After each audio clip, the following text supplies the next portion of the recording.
what makes a developer indie? The tale usually goes they live in a garage and work from there, and they build their own game. And these games are very meta, meaning they like to build games that goes against the typical genre mechanics. Everyone can make a game now, but what about selling a game? On Steam, every day there's at least 8 new games coming up, and most of them are indie. How do you even make people to notice you? Hello and welcome to Connected. I'm Tomasz Koper sitting in for Divya Gopalan. And the reason why I'm presenting today's show is that we'll be talking about one of the great passions in my life, video games. Gaming these days is no longer the exclusive domain of young people, and the value of the market continues to go up. It's expected to break $450 billion this year. Now, a lot of that pie is split between the giants of the industry, the so-called AAA studios. But that doesn't mean there's no breathing room for smaller players. And it's these indie video game developers that are the topic of today's show. And taking us from the start all the way to the boss level, we welcome to the studio video game producer and designer Allison Yang, joining us from Washington, D.C. Thank you for being on the show. Let's start with some basics for the newbies in the audience. What makes a developer indie? I mean, we hear this term in music and films, but what does that mean in gaming?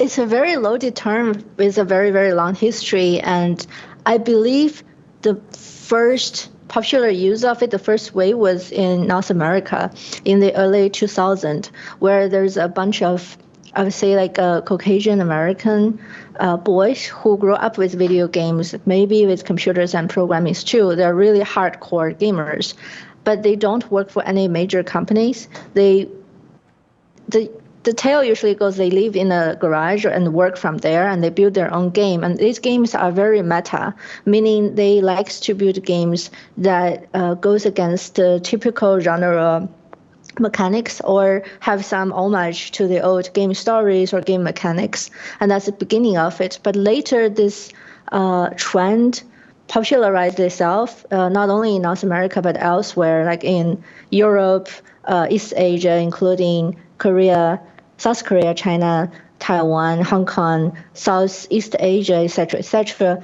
And there's an indie spirit when people are talking about indie games, meaning you are usually working by yourself or a group of friends, and you're not doing this solely for entertainment or solely for profit. You want to make something of your own. So there's also a spirit in it too.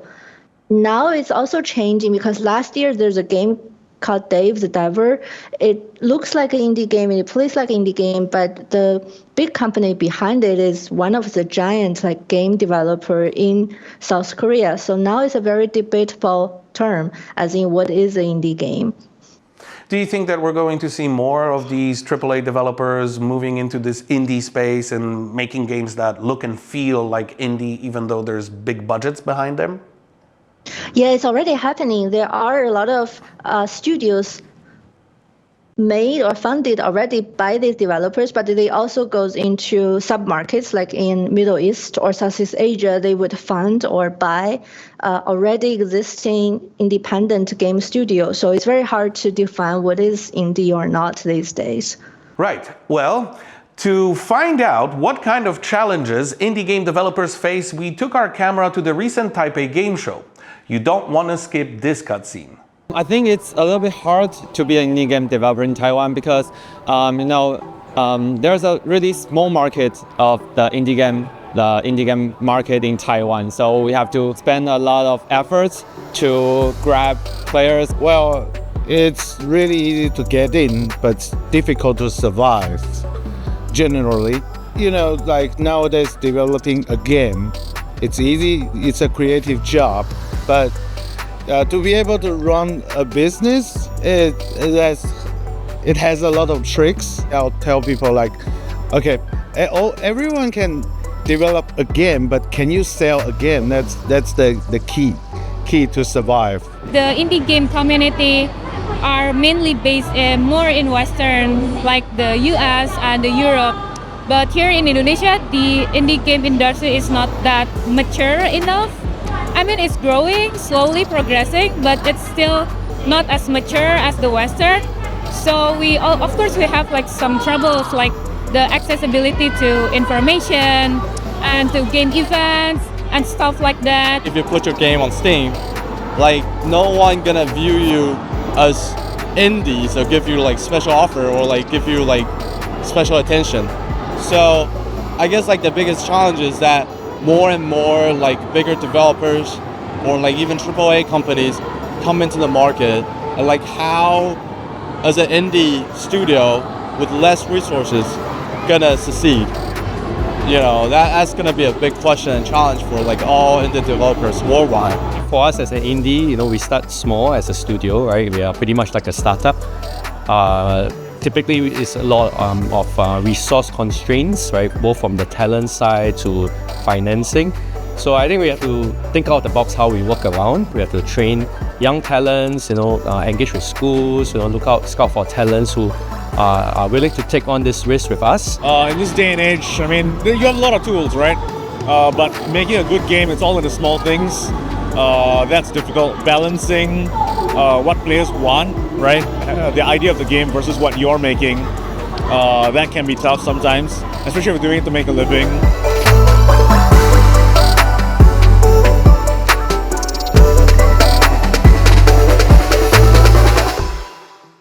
For a full version of that video, visit our YouTube channel or the TaiwanPlus website. So, Allison, how much of that has resonated with you? A lot. Actually, I saw a lot of familiar faces in the videos from Taiwan and also Shanghai and I think Indonesia. What most of the developers said are true.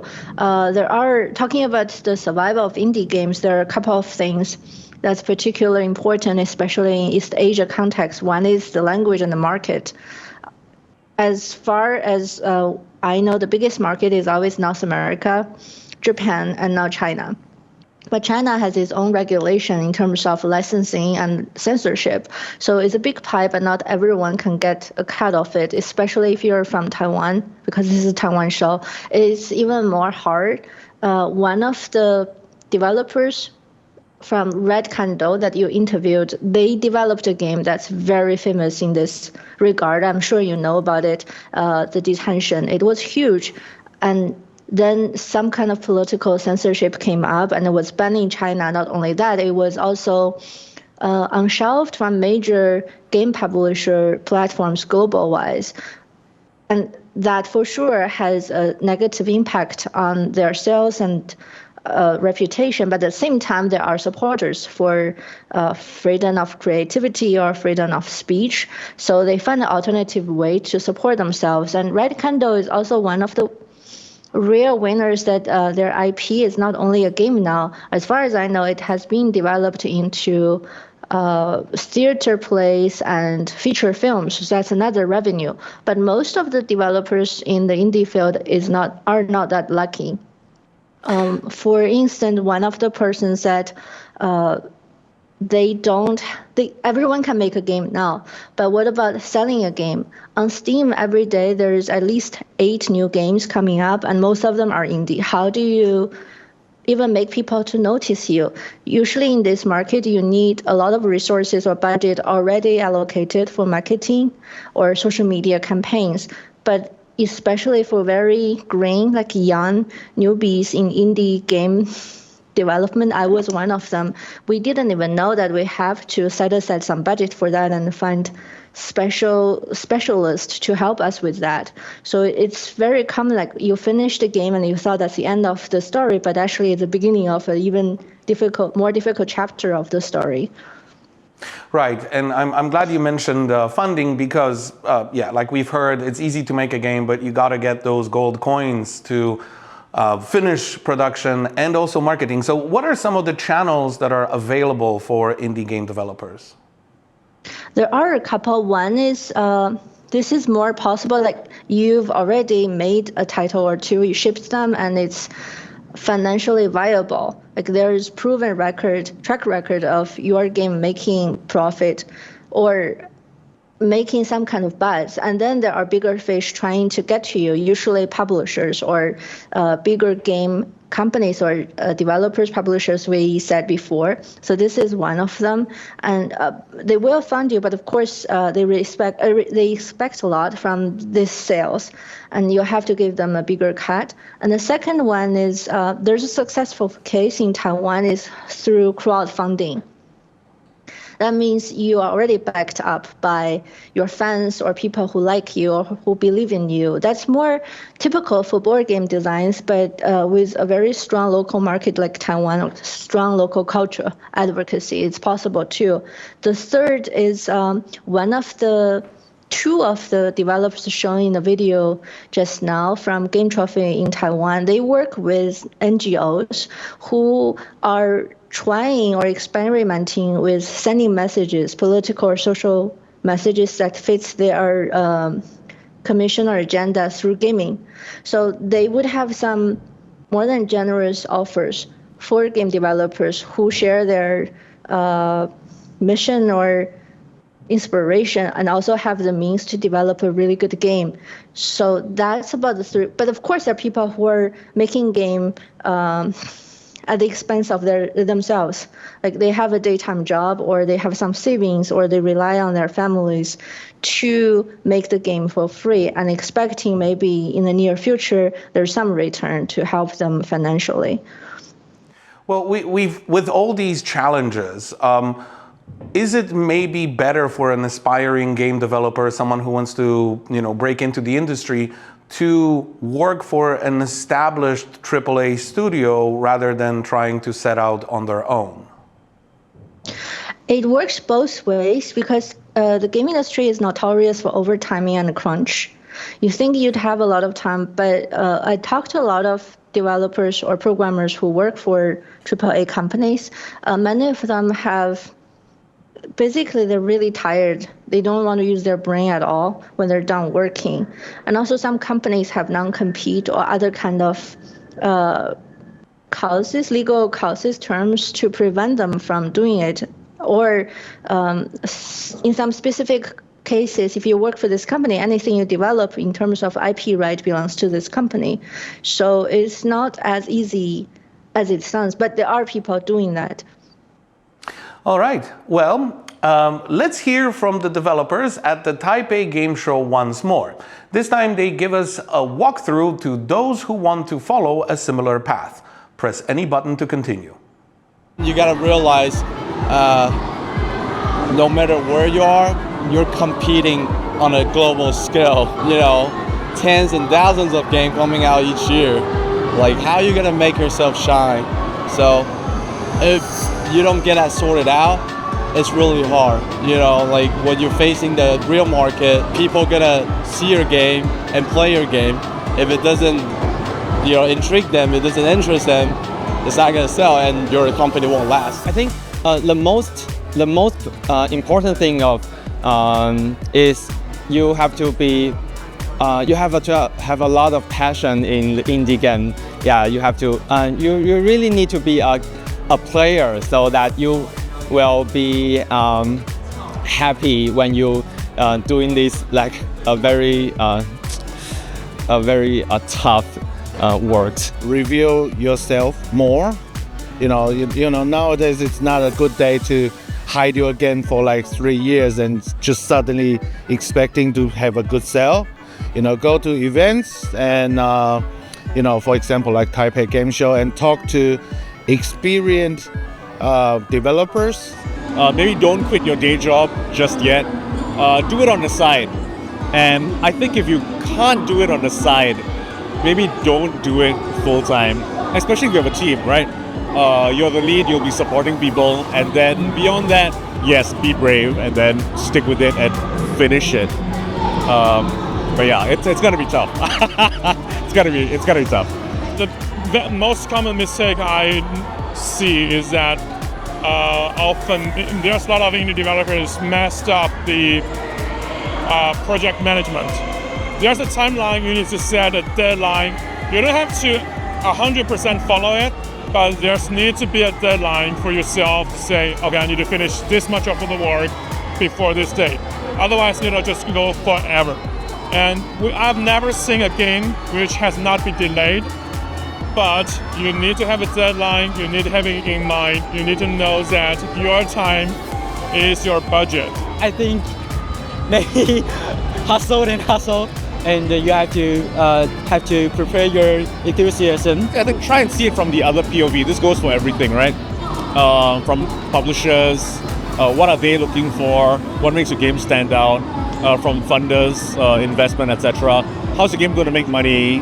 What kind of returns are there? I think it's important to really dream big and put your hearts all out there. And then, you got to build fast, right? You got to have the right connections and connect with as much people as you can. And I think that's one of the best things about the indie community scene is it's a community, right? It's the people that just connects with one another, and pretty much feel like this industry is like a small family, right? In a way. Start small. Like everybody starts somewhere, but if you're too idealistic with your own ideas, you're too afraid or too scared to start something, that you won't be getting anywhere. Like just start small, fail fast, fail forward. If you want to develop your game, just start and give it a try.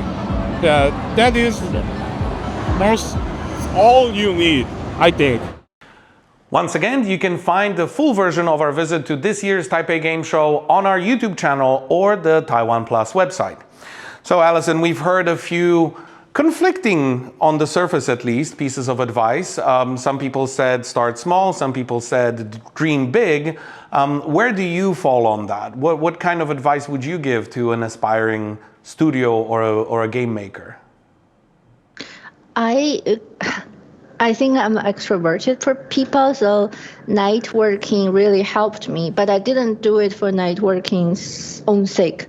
It started as some of the developers mentioned that you go to places and spaces where you can meet other people who either is also a fellow game designer, developer wants to join you, or you can join them. So you can join forces, or they belong to the industry but other positions in the industry. Although, like everyone is saying, there are a lot of people making a lot of games every day, really good games are still very rare. So everyone is looking for it. But if you think you're making that game, you have to make people know that you're doing it. The other thing that's maybe it's a personal experience is besides the game industry, a lot of people are still interested in the medium. They are curious or confident to use this medium for their own ends to make some noises in pop culture or bring their messages as either PR or advertisement. Maybe that doesn't go with the game developer's original idea, but if it helps, for me, it doesn't matter. If you can help education institution or social policy institution to make their voice louder, at the same time you make the game you want, it also helps because first, they may be a great sponsor or funder to help you financially, and second, they have their own networks to, again, to make your game more visible in multiple platforms. Well, I want to circle back to something that we mentioned earlier, which is cultural differences, because that was also one of the pieces of advice that we just heard, making games for the global audience.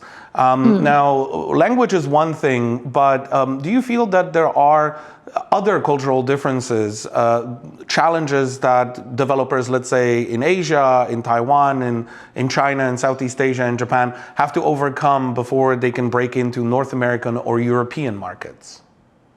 I guess there's a lingua franca for game people. Like we play a lot of similar games, like your T-shirt. Everyone plays Super Mario, so that's some standard English or Mandarin in the game business. But still, everyone has their own native language or accent. For instance, for Taiwan or Chinese. Mainland Chinese game developers, English itself can be a challenge. Not everyone can speak or write it. That's why a lot of games, when they're aiming at overseas market, they would give up language as a part. There's very little narrative designs or stories in it because it's very hard to translate a good story and humor or other nuances. But sometimes that's a loss because people still want a good story, and it actually can be handled by translators, even local volunteers or charged services. And the other thing is different regions still have their preferred genre because they have a different media history. For instance, in Finland, there wasn't arcade culture, but their phone mobile game is very strong because that's the birthplace of Nokia. And in the Chinese case, in terms of mainland China, console was never popular for a lot of reasons, but PC is, and mobile, of course, is very, very large, which is also true for South Korea. So in these countries, people like to play on phones, whereas in North America and West Europe, people really like console and board games. So already in terms of the hardware and the genres, there's a difference. And also, I don't know if you're familiar with this, we recently found that in East Asia, especially like South Korea and China and Taiwan, perhaps Hong Kong too, people like to play games where you can train yourself. You're either a student in a game or you're some kind of professional, and the entire game is training you to become better and better. It's really echoes with the examination culture in real life, and that these games, their evidence when they are ported into a European American context, the product is not very popular. Very few people have heard about these games, but their original title or the original title they are derived from in East Asia are hugely successful in terms of box office. With so many challenges in the industry facing indie game developers, is burnout, professional burnout, a big problem that you're seeing? Yes, and there's a mythology, like you will hear, and we already have heard all these developers from Asia talking about in the West is better. In the West is not better, it's the same. Maybe the exact manifestation of the difficulty varies from country to country, but burnout, overtime worked, very little welfare from the company you work for in the game industry is pretty bad worldwide, especially if you compare to a very similar industry, which is the IT industry. And a lot of the jobs or positions are actually the same. But if you are on the same level as a programmer in an IT company or in a game company, the pay varies vastly. Most popular excuses for the employers to use is that you are working for your passion. You're already doing something you like. You're not like a programmer in, I don't know, in Meta or Google. They're suffering. They're working for work. You're working for fun. So of course you will be paid less. And also, game is also a bit like movie industry. If you made one successful title, you have a better shot to make the next one, but nobody knows. It happens so many times that the next or the third title sunk. So when that happens, your team might be disassembled and you may lose your job. So there's no guarantee of the safety of employment. That's true in China, that's true in Taiwan, that's true in Australia and North America. I think in Europe too, but I don't personally know about it. Well, I want to pick up on one more thing from the video that we just watched, and that's when to release your game, when to show it to people. Now, on Steam, as you're familiar, and some of our viewers might be too, there are games that are released as early access games, which are not feature complete, but very often stay in early access for years, if not decades.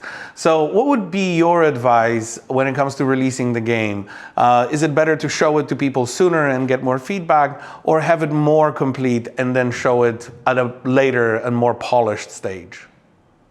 I think it has to do with the business model you proposed for your own product. If you are confident that you can finish it, early access is not such a bad idea because the entire development phase of a game could be really long, and sometimes you need some money first, or sometimes you need to test the water to see if this game is interesting for players, or if there's something you can get as feedbacks from the players. So early access is good, and it also helps you in terms of marketing and branding. But I've seen a case which is a vastly popular mainland Chinese game. It's called The Scroll of Taiwu. It was released as early access in I want to say before COVID, so 2017 or 18. And it becomes a black horse. So many people played it, and then so many people have huge expectations. And what happened next is the developer actually was very devoted to make it a full game. And because of the success they already got, they are more financially stable. They want to revamp the entire game, which prolonged the continuous development phase. So for 1 or 2 years, there's no updates on the website. It's always in early access phase. And then I went to this, I think it's Beijing game show, and I was sitting next to them. There are so many angry players just come and yell at them because they didn't release anything. They thought it's a scam. And it was pretty hurtful, especially these people love their products so much and they're actually devoted to do it. It's just for a long time they haven't presented anything new. And a lot of the players actually went on Steam to change their reviews. Like before they gave 10 out of 10, now they just changed the score to 2 out of 10 or even worse, and left a lot of negative comments. That was a big, if a game is a person, it's like a personal character assassination, and it's brutal. So It depends. Well, let's hope developers don't find themselves in that situation and do get to finish their games.